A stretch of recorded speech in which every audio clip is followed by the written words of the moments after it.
Good morning. Another little visual and taste test, this time with some kumquat hybrids I'm growing. And so left to right, this is not all I'm growing, just some I chose to sample today because in my mind they're a little similar.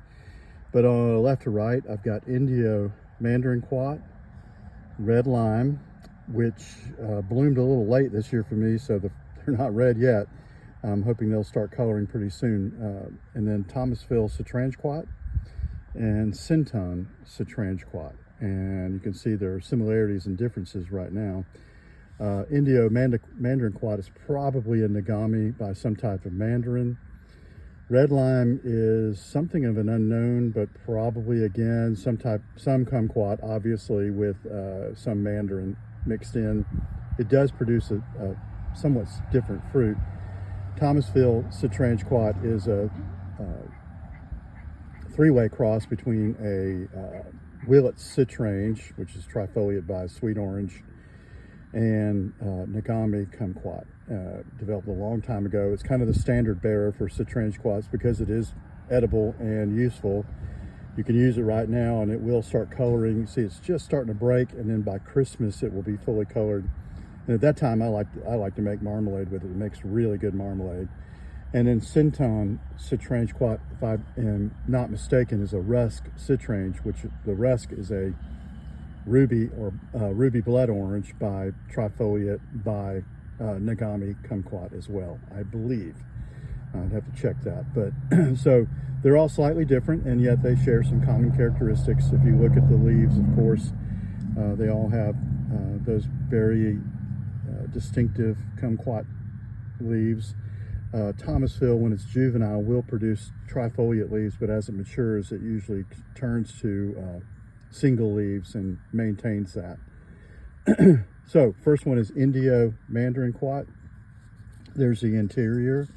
It's a beautiful fruit, very kumquat looking. You can see it's got 6 sections. It would help if I focused on it.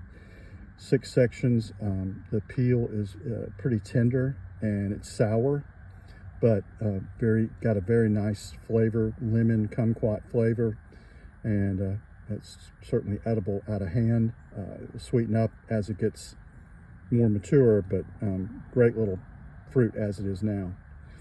Red lime was developed in Florida. I think it was a chance seedling, and a local bar on the east coast of Florida got a hold of it and started making drinks out of it, and it got so popular they started wanting more and more, so that's how it came into the trade. It does get bright, deep orange by the time it's ripe, fully ripe, but right now, again, very distinctive kumquat interior. Peel's a little tougher than Indio mandarinquat. It's sharply sour right now, much more sour than Indio, but because it's definitely a lime kumquat flavor, I could see where it would be a real nice, attractive addition to a drink, or you could make some kind of lemonade or limeade or whatever you want to call it out of it. Thomasville has something of a tough peel. It does get a little more tender as it matures. You can eat the peel. It's not bitter at all. It's definitely sweet. It's definitely not as tender as a kumquat, but what's useful about it is you can use it. It does not have any bitterness in the peel, so if you make marmalade out of it, you can just cut it open like I just did, pull out whatever seeds might be there, and put the whole thing in a food processor, so it's very easy to do. Sour orange marmalade, you can't get any of the white albumin because it will make it bitter, so you can only use the zest, but any of these kumquat hybrids will make great marmalade, just depending on the flavor that you're looking for. Thomasville is excellent. And finally, Sinton is the last one. As you can see, it ripens a lot sooner, a lot earlier than Thomasville, and for that reason, it probably makes a better ornamental.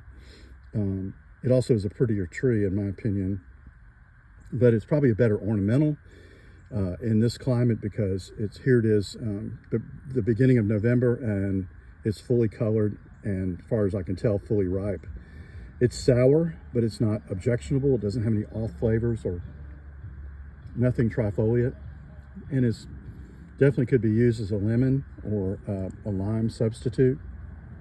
As I said earlier, Thomasville is useful now. Most people cutting it open right now would probably identify it as something of a lime or lemon, and it will deepen to yellow and then finally turn as orange as these Sintons, but it is much later, which is something of a disadvantage if you live in a colder climate, because if you get hard freezes before Christmas, you'll probably lose the fruit before they fully color, and that is a disadvantage if you want to see the fruit on the tree. But it is certainly edible and useful at this time, so you can use it.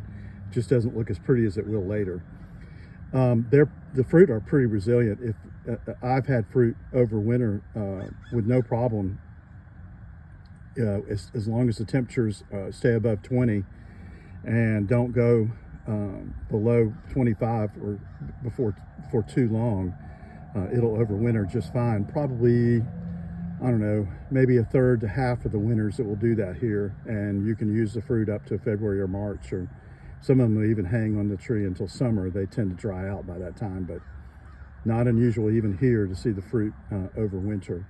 In the colder winters, of course, it'll get frozen off, and as I said, I like to grow most citrus that will produce ripe fruit before Christmas, so I can go ahead and harvest it and have that out of the way before we have a hard freeze. So here are 4 kumquat hybrids that I would definitely recommend for anyone in zone 8 or higher. They're all useful in their own way, and I would say that the Indio mandarinquat is probably the sweetest, at least at this stage, and Thomasville would be second. The red lime right now is sharply sour, but it's supposed to be. It's a lime substitute. And then Sinton is going to remain sour. It will never really sweeten up, but I think it makes a pretty good lemon lime substitute. So there you have it. None of them are going to rival a Miwa kumquat in terms of flavor, but if you're looking for a good hardy citrus, these can't be beat. Thanks again for tuning in. Hope everybody has a great day, and God bless.